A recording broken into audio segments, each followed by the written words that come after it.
Et bonjour à tous, merci à vous d'être là pour cette nouvelle vidéo. Aujourd'hui je vous présente les lectures qui m'ont accompagnée pendant le mois de novembre. Par contre il ne sera pas complet ce point lecture parce que j'ai décidé de mettre de côté les lectures que j'ai faites pour le challenge Black November qui est organisé par Il est bien ce livre, donc Séverine. Je vous ferai du coup une autre vidéo dédiée sur ce challenge qui paraîtra, puis sera publiée la semaine prochaine. Mais j'ai quand même quelques lectures à vous présenter, j'en ai 5. Alors, c'est parti, donc comme vous l'avez compris, ou pas, du coup j'explique. Le Black November, c'est un challenge de polar, donc il faut lire un polar par semaine avec un thème en particulier. Ce qui fait que dans ce point lecture, il n'y aura pas de polar. Voilà, je les ai gardés exprès pour l'autre. Donc, j'ai lu en ce mois de novembre Cœur pirate de Erin Kova aux éditions Hugo Poche, donc c'est de la romantasy. J'ai lu ce livre directement après l'avoir acheté. Voilà, j'ai fait un aussitôt acheté, aussitôt lu. Tout simplement parce que ça parle de piraterie et que j'adore la piraterie. Donc là, on va suivre une jeune femme qui s'appelle Victoire. Voilà, j'avais un mot. Victoire de Torcy, qui vit dans un royaume où elle est la fille du chancelier. Et en fait, elle a quand même quelques obligations mondaines. Et pour répondre à une de celles-là, elle va aller dans un bal. La particularité de Victoire, c'est que ça fait 5 ans qu'elle s'entraîne avec son cousin Alexandre, qui est le chef des armées. Elle n'a qu'un but en fait, c'est de développer sa façon de se battre pour tuer l'homme qui a tué sa mère il y a 5 ans. À côté de ça, on va suivre Morgan Kerr, qui est un jeune pirate, un capitaine plus précisément, qui va se rendre au bal de ce royaume. Sauf que lui, il a été banni de ce royaume parce qu'il est responsable de la mort de la mère de Victoire. Et ils vont se retrouver tous les deux à danser pendant ce bal. Et lui, en fait, il va essayer de la kidnapper, mais ça va pas se passer comme il pensait, parce que elle, ça fait 5 ans qu'elle s'entraîne, donc elle va pas se laisser avoir comme ça. Suite à ça, il va y avoir plusieurs événements qui font qu'ils vont se retrouver sur le bateau de Morgan, donc avec son équipage. Et là commence l'aventure de piraterie. J'ai beaucoup aimé cette lecture. Si vous attendez beaucoup de romance, c'est pas la bonne lecture parce que c'est vrai que elle est présente, mais c'est pas ce qui est vraiment au cœur de l'histoire. Moi j'ai trouvé que c'était beaucoup axé sur la piraterie. J'ai beaucoup aimé, c'est ce que je recherchais de toute façon. Derrière, c'est classé en romantasy, ils ont mis 2 madames sur 3. Par contre, ils ont mis pour public averti. Sincèrement, j'ai lu des livres qui n'avaient pas ces avertissements, qui étaient beaucoup plus osés que celui-ci. Donc voilà, mais très bonne lecture, ça m'a accompagnée pendant une petite partie de mes vacances et ça m'a vraiment bien plu. Et la couverture, il est super beau ce livre, je trouve. Ensuite, pour alterner entre mes lectures polars, j'ai décidé de lire le tome 3 du Sang et la Cendre, à savoir La Couronne d'os doré de Jennifer L. Armentrout, que j'avais sur ma liseuse, mais que j'ai également du coup en collection de Saxus Hardback. Donc il est magnifique, il est aussi beau que les 2 autres. Et c'est une réelle déception pour ce livre. Pour tout vous dire, sur liseuse, il fait à peu près 650 pages. J'ai levé les yeux au ciel pendant les 400 premières pages à peu près. J'ai failli l'abandonner à plusieurs reprises. J'ai une amie qui l'a lu qui m'a dit « Abandonne-le, il ne vaut pas le coup ». Mais je me suis accrochée. Tout simplement parce que sort cette semaine, je crois même c'est le jour où vous voyez la vidéo, un livre, dont je vous mettrai la couverture à côté, qui sera une trilogie intérieure de cette saga autour d'un dieu dont on apprend l'existence dans ce tome-là. Donc je voulais quand même le lire, le finir pour acheter l'autre, parce que je me dis c'est peut-être juste un accident de parcours, et découvrir le dieu en question. J'espère vraiment que c'était qu'un accident de parcours, parce que autant j'ai bien aimé les 2 premiers, même s'il y a des scènes de sexe qui sont pas forcément utiles, on va pas se mentir, il y a des actions, notamment dans un carrosse, tu dis vous êtes sûr? Sinon le reste ça allait, il y avait de l'action. Là c'était toujours orienté autour des sentiments, des émotions de Poppy, à savoir ce qu'elle ressentait. Je pense que sans mentir, on sait au moins 50 fois dans ce livre que son cœur trébuche, voilà, pour différentes raisons. C'était trop, en fait c'était trop centré sur elle, sur ce qu'il ressentait, sur le fait qu'il s'aime, quel point elle découvre qu'il l'aime. Ok, elle le découvre 1 fois, 2 fois, ça va, mais sur 400 pages c'était insupportable. Voilà, donc Je suis vraiment déçue parce que la saga a plongé, je trouve, avec ce tome. Donc après j'ai regardé les avis, il y a quand même des gens qui ont beaucoup aimé, donc je me dis que c'est peut-être moi qui suis tout simplement passée à côté de celui-ci.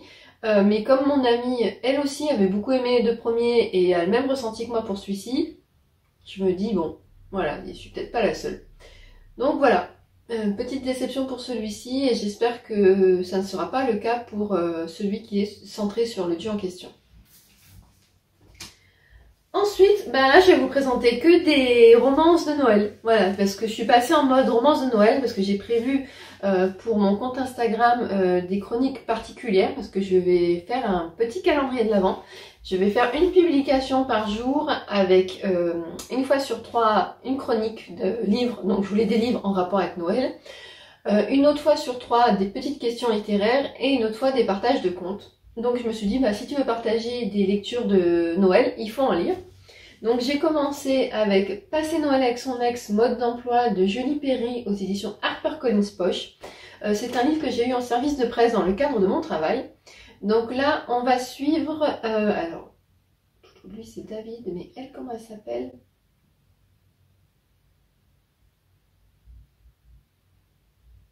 Vic. Voilà, excusez-moi, j'ai eu un doute. Donc on va suivre Vic, qui est une infirmière qui vit avec son compagnon, fiancé, parce qu'ils ont prévu de se marier, qui est chef de service. Et un jour où elle finit tôt, en fait, je crois que c'était genre le 23 ou le 24 décembre, ils ont prévu de faire des valises et de partir en Laponie. Elle termine plus tôt, elle rentre chez elle et elle le trouve dans le lit avec une fille du service. Donc ben elle va très vite le dégager. Ce qui est marrant, c'est qu'elle explique, c'est qu'elle le fout dehors, lui de chez lui, parce qu'elle logeait chez lui. Donc du coup, pas de voyage en amoureux en Laponie, elle laisse tout tomber. Et son frère lui dit, bah écoute, tu vas pas passer les fêtes tout seul, et si tu passes les fêtes toute seule, je préviens nos parents qui sont en croisière. Du coup, ils seront obligés d'arrêter la croisière et viendront te voir, parce qu'ils voudront pas qu'elle passe le Noël toute seule. Donc elle se dit, bon, ok, je viens. Son frère a pas mal de moyens parce qu'il a bien réussi dans l'entreprise où il est. Du coup, il a acheté un petit chalet à la montagne. Donc elle va se rendre là-bas. Sauf que manque de bol, il y a aussi donc David qui est le meilleur ami de son frère, mais qui est aussi son ex, celui qui lui a brisé le cœur, son amour de jeunesse qu'elle pensait être l'homme de sa vie.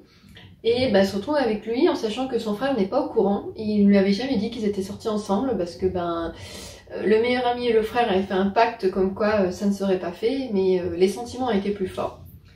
Donc ils vont se retrouver à cohabiter ensemble, à devoir faire des activités, alors que elle a du mal, elle lui en veut en fait, elle a du mal à passer au-dessus de la situation. Et lui, on sent qu'il essaie d'être un petit peu détaché pour s'éloigner un petit peu de tout ça. Ça a été une super lecture, j'ai bien aimé. La seule chose que je pourrais reprocher à ce livre, c'est qu'en fait, il y a un langage un peu trop... alors c'est pas le langage, mais j'ai trouvé la plume un petit peu plus simple que ce qu'on peut trouver d'habitude. C'était assez familier, comme quand on discute. Mais sinon, j'ai beaucoup aimé, je l'ai lu assez vite, après les romances de Noël, ça se lit assez vite. Mais j'ai passé un très bon moment de lecture avec celle-ci. Après cette romance de Noël, j'ai donc lu L'effet boule de neige de Clara Hérault aux éditions Hachette Roman. C'est un livre dont j'ai vu que des bonnes critiques sur Instagram et sur YouTube.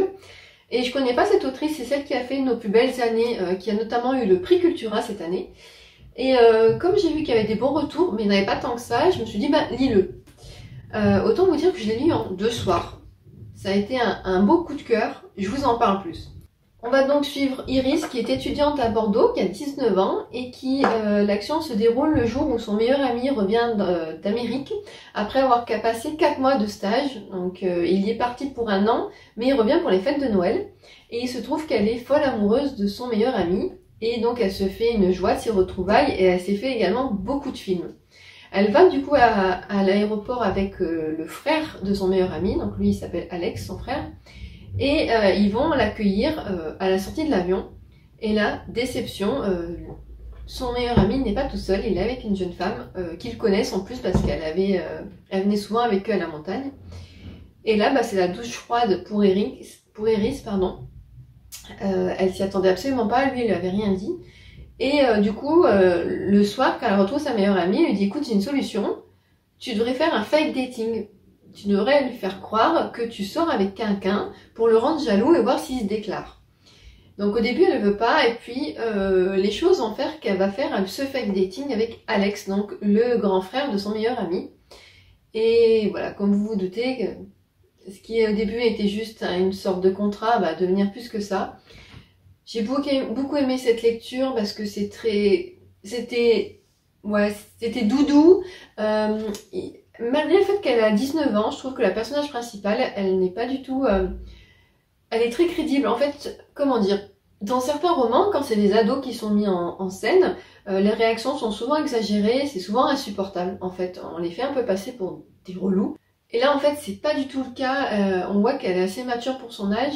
Et Alex est génial, en fait, comme book boyfriend, comme on dit sur les réseaux. Mais voilà, j'ai beaucoup aimé. C'est un beau coup de cœur. C'est vraiment une belle découverte. Je sais pas si j'irai vers l'autre livre qu'elle a écrit, mais en tout cas celui-ci je vous le recommande, il est génial, même pour les plus jeunes, pour les 14-15 ans, voire 13 ans, parce qu'il n'y a pas du tout de sexualité dedans, voilà, il n'y a pas de scène de sexe, c'est vraiment centré sur la romance, sur aussi les problèmes de famille, l'amitié, la différence, voilà, une très très bonne lecture. Et enfin, le dernier livre, donc en fait qui est ma lecture en cours, donc j'ai lu 36 pages, donc je vais pas vous en dire grand chose. Il s'agit de Mon ex, sa copine, mon faux mec et moi, de Juliette Bont aux éditions HarperCollins. Et il s'agit encore d'un fake dating. Voilà, j'aime bien en fait cette trope au niveau des romances. Et donc là on suit Chloé qui est une jeune femme qui est conseillère dans une agence de voyage, qui est une catastrophe ambulante et qui est une belle menteuse de ce que je peux voir. Et en fait, de ce qu'on nous dit, devait aller faire un voyage en Savoie qu'elle fait dans le cadre de son travail, et elle va retrouver sur place son ex qui l'a trompé avec une femme avec qui il s'est fiancé, et du coup elle va se trouver les circonstances vont faire qu'elle va être avec un autre mec pour lui faire croire que c'est son petit ami. Voilà, donc je vous en dirai plus quand j'aurai lu. Je trouve que c'est écrit petit et il n'y a pas beaucoup de marge. Après, c'est un des livres offerts par HarperCollins, donc je pense qu'ils ont aussi voulu rentabiliser le papier, ce qui est tout à fait normal. Donc voilà pour ce, du coup, petit bilan lecture, mais qui sera à compléter avec mon bilan lecture du Black November, parce qu'il y aura normalement 5 lectures à vous parler. Donc au final, j'ai quand même bien lu. 1, 2, 3, 4. Avec les 5 du Black November, ça fera 9, on va dire 10 avec celui-ci, 10 lectures en un mois. En sachant que j'ai eu une semaine de vacances où j'ai pu lire 3 livres à peu près. Donc voilà, c'est pour ça que j'en ai lu pas mal ce mois-ci. Est-ce que vous avez lu certains de ces livres? Qu'en avez-vous pensé? Et de votre côté, qu'avez-vous lu de beau au mois de novembre? Sur ce, je vous remercie d'avoir regardé cette vidéo et je vous dis à très bientôt.